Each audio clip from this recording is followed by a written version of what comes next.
Praise the Lord friends, I hope you all fine, God bless you. और आज के Sabbath school में मैं आपका स्वागत करती हूँ। आज का सैबथ स्कूल जो कि 26 मई का है और इसका शीर्षक है पवित्र स्थान और व्यवस्था।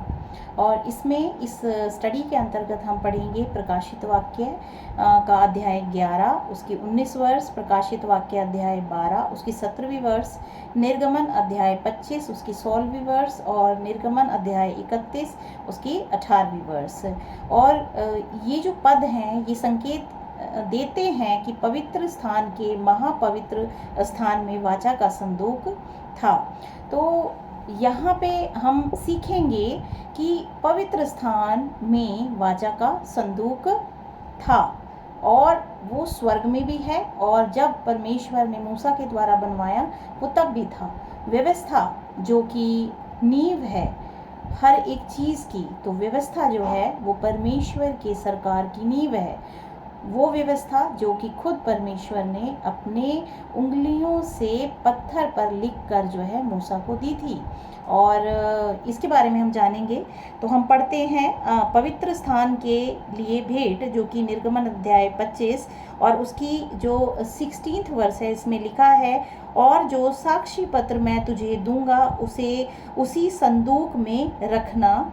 और यहाँ पे 31 चैप्टर निर्गमन और उसकी जो वर्ष है 18th ये बताती है, जब परमेश्वर मूसा से सिनाई पर्वत पर ऐसी बातें कर चुका तब उसने उसको अपनी उंगली से लिखी हुई साक्षी देने वाली पत्थर की दोनों तख्तियां दी, जिसपे की 10 आज्ञाएं जो हैं लिखी थी। परमेश्वर ने खुद ये 10 आज्ञाएं लिखी हैं और वो मनुष्य जाति को मानने के लिए ज़रूरी हैं।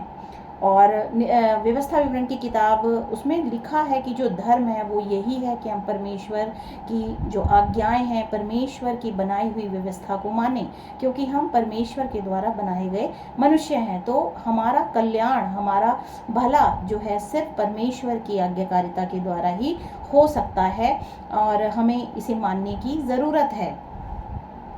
और अब हम पढ़ेंगे प्रकाशित वाक्य अध्याय 11। प्रकाशित वाक्य जो कि बाइबल की सबसे अंतिम किताब है, और ये जो किताब है ये आने वाले फ्यूचर को रिप्रेजेंट करती है।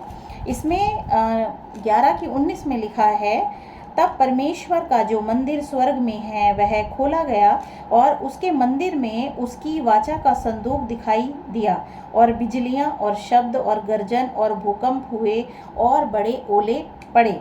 तो परमेश्वर का जो मंदिर स्वर्ग में है और उसी का ही प्रतिरूप, उसी की ही कॉपी परमेश्वर ने मूसा के द्वारा इस पृथ्वी पर बनाई, और जो वाचाएं जो दी, जो कि अभी हमने पढ़ा पत्थर की 2 तख्तियों पे जो परमेश्वर ने 10 आज्ञाएं लिख के दी थी, वही वाचा है। और वो वाचा की और वाचा का संदूक दिखाई दिया। वाचाएं जो उसमें है, आज्ञाएं जो व्यवस्था है वो उसमें रखी गई, और बिजलियां और शब्द और गर्जन और भूकंप हुए, बड़े ओले हुए।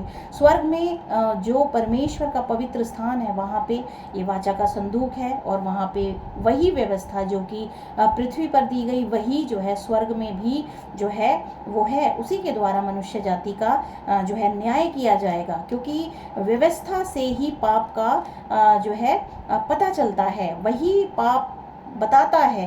अगर व्यवस्था ही नहीं है तो पाप का होना भी जो है नहीं है।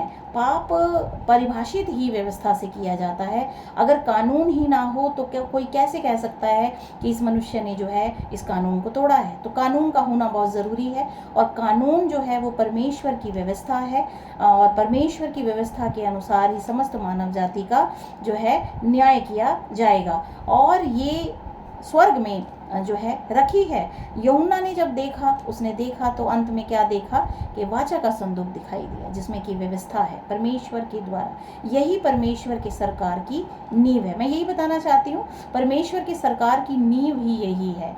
तो हमें मानने की ज़रूरत है। मनुष्य जाति अगर चाहती है कि उसका भला हो तो मनुष्य इस परमेश्वर की व्यवस्था को माने तो उसका भला होगा।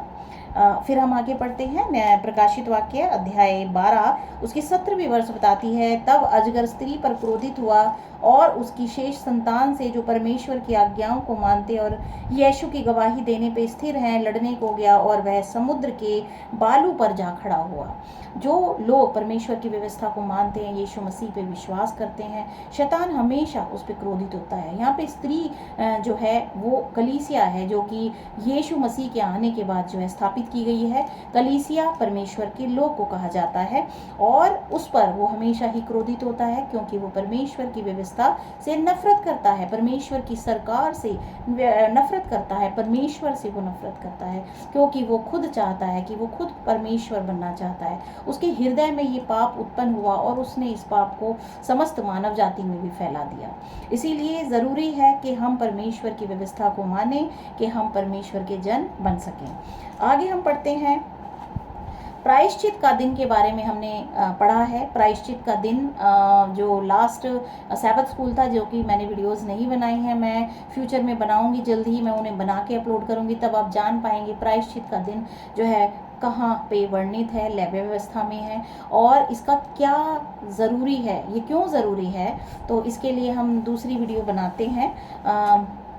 तो प्रभु आप सभी को आशीष दें। इसका जो आगे का जो पार्ट है वो मैं दूसरी वीडियो में बनाती हूँ, तो आप सेकंड पार्ट ज़रूर देखें।